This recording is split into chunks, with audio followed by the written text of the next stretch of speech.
Okay, so I need to preface this by saying that this video is going to make some people uncomfortable, and I genuinely do not care because the people who need to hear this already know who they are. So let's just get into it, because today we are talking about how to actually tell when a married woman is open, when she's not happy at home, when something in her has shifted and she is available in a way that her ring technically says she shouldn't be. And before anyone comes at me, I am not here to tell you what to do with this information. I am a psychology channel. I explain human behavior. What you do with the understanding is your business. But I've been around enough women, I've had enough late-night conversations, I've lived enough of my own complicated life to know that this is real, and it happens constantly, and pretending otherwise helps nobody. So let me start with some context because I think it matters. I grew up watching my aunt, this brilliant, gorgeous woman who had a life that looked perfect from the outside, slowly become a version of herself that I barely recognized. She had the house, the husband, the kids, the whole picture. And from the time I was about 15, I started noticing things. The way she laughed differently around certain men. The way she dressed up for events her husband wasn't attending. The way she had this specific energy sometimes. Alive, lit up, present in a way she wasn't when she was just home being a wife. And I was too young to fully understand what I was observing, but I filed it away. And years later, when I started studying psychology and human behavior and the specific mechanics of female desire, I went back to those memories and everything made complete sense. She wasn't a bad person. She was a person who had been slowly starved of something, and her entire being was gravitating toward wherever the food was. That is not a moral judgment. That is just human nature. And that is the foundation of everything I'm going to tell you today.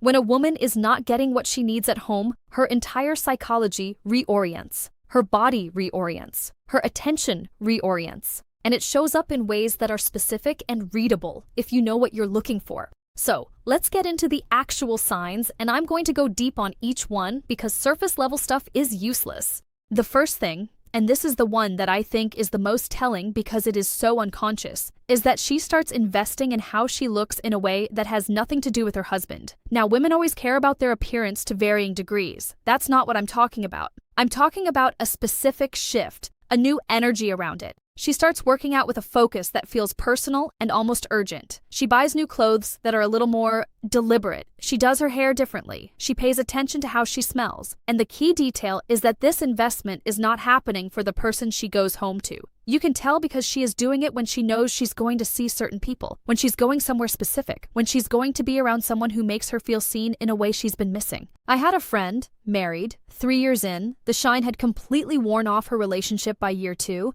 and I watched her go through this exact transformation, started going to a new gym, started wearing perfume again, started caring about the details of how she presented herself in a way that had nothing to do with her husband, because he had long since stopped noticing. She was investing in herself for an audience that wasn't him, and every woman in her life could see it immediately. The second sign is that she talks about her marriage in a specific way that is different from normal married people venting. Because everybody vents about their relationship sometimes, that's just being in a long-term relationship. But there is a specific quality to the way a woman talks about her marriage when she has emotionally already started stepping outside of it. It becomes flatter, more matter-of-fact, less emotional, like she's describing a living arrangement rather than a relationship. She stops defending him in conversations. She stops bringing him up in positive contexts. When his name comes up, there's this slight flicker, not of hatred, just of exhaustion. And sometimes she says things that are so honest they catch you off guard. I had a woman I knew, late 20s, married young, say to me once completely casually over drinks that she couldn't remember the last time she felt actually desired by her husband, just said it, like a fact.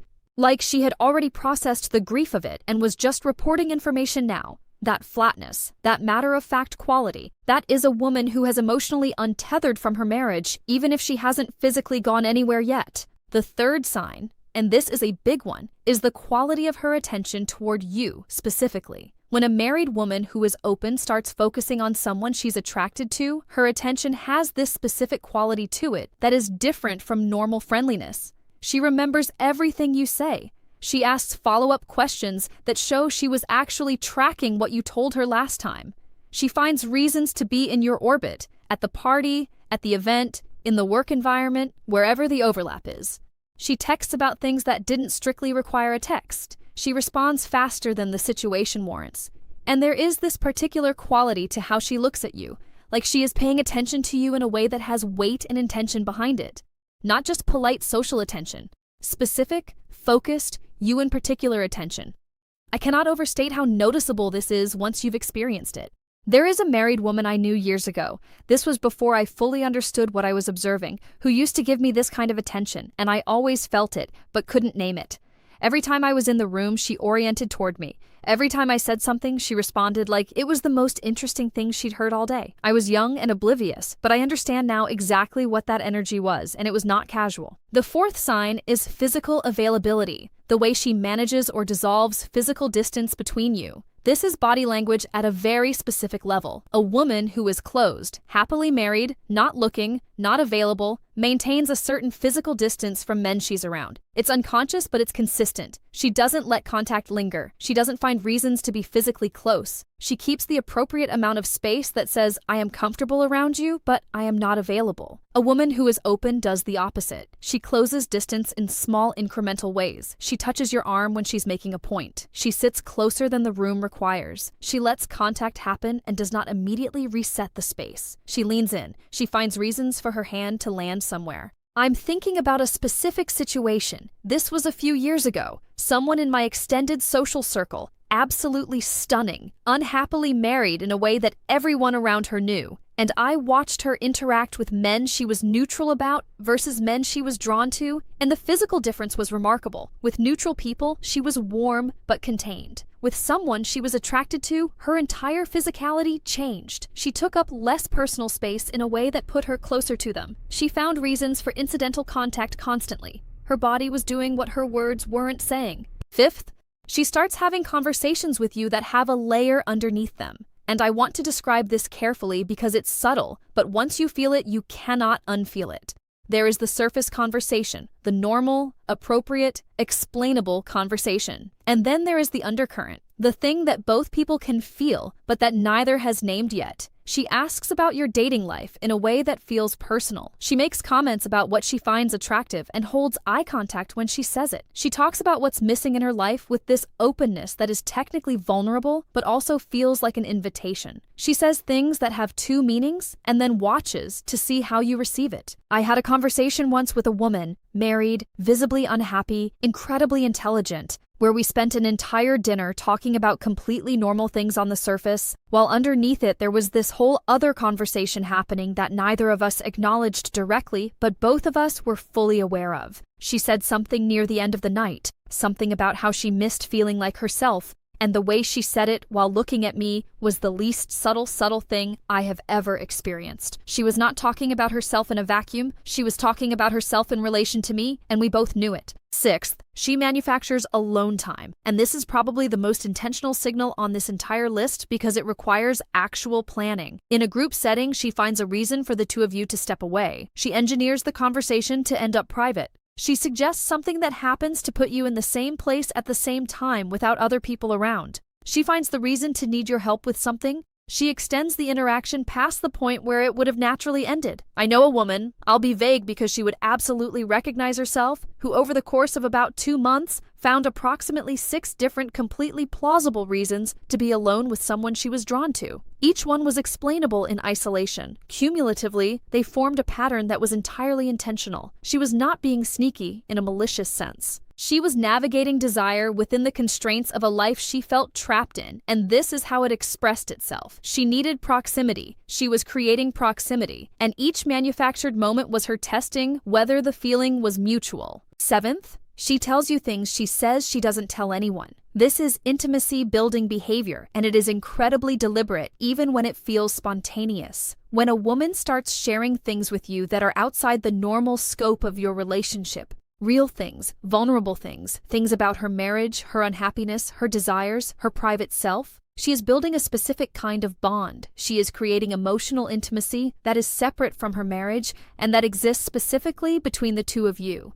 And emotional intimacy for women is not separate from physical desire. It is deeply connected to it. When she lets you see something real and private, and you receive it well, when you hold it carefully and respond with your own realness, something shifts. A door opens. She has shown you something true, and you have proven you can be trusted with it. And now there is something between you that didn't exist before. I have been on both sides of this dynamic in my life, and I can tell you that the moment a woman decides you are someone she can be real with, not the performing, managing, wife and mother version of herself, but the real version, that decision carries an enormous amount of weight, and it is never accidental. Eighth, and this is the sign that ties all the others together. Her energy around you is different from her energy everywhere else, and the contrast is visible. We all have different versions of ourselves for different contexts, but there is a specific aliveness that happens in a woman when she is around someone she desires that is genuinely difficult to fake or suppress. Her eyes are brighter, she laughs more easily and more genuinely, she is more present, more animated, more herself. There is a warmth and an electricity to her that is specifically activated by you in a way that you can feel when you're in it. I have felt this from the receiving end. Been around a woman who was technically unavailable and felt this specific quality of attention and aliveness coming off her when we were together and known. In that deep, quiet way you know things before you can explain them, that something was there that went beyond what the situation officially allowed. That aliveness is not something she is doing consciously. It is her desire expressing itself through her entire being, because desire at that level cannot be fully contained regardless of what ring is on what finger. So here is what I actually want you to understand about all of this. And this is the psychology that sits underneath every single sign I've described. Female desire does not disappear because of a commitment. It does not get filed away. It does not stop existing because life became ordinary or love became comfortable or a person became more like furniture than a partner. What happens is it goes underground. It gets redirected. It leaks out in these very specific ways that I've been describing. The touch, the attention, the manufactured alone time, the real conversations, the aliveness. These are all the same thing. They are desire that has nowhere official to go, finding every unofficial channel available to it. And if you are someone who is around a woman giving you these signals, and now you know what they look like, what I want you to understand is that what she is feeling is real. The hunger behind it is real. It might be the realest thing she's felt in a long time, and that deserves to be treated with a certain amount of care regardless of what you decide to do with it, because behind every sign on this list is a person who is not getting something they need. And that is not a judgment. It is just a fact of human beings and human relationships and the gap that sometimes opens between who we promise to be and who we actually are. Be careful with people, even when they're complicated, especially when they're complicated. That's Lexxie's advice.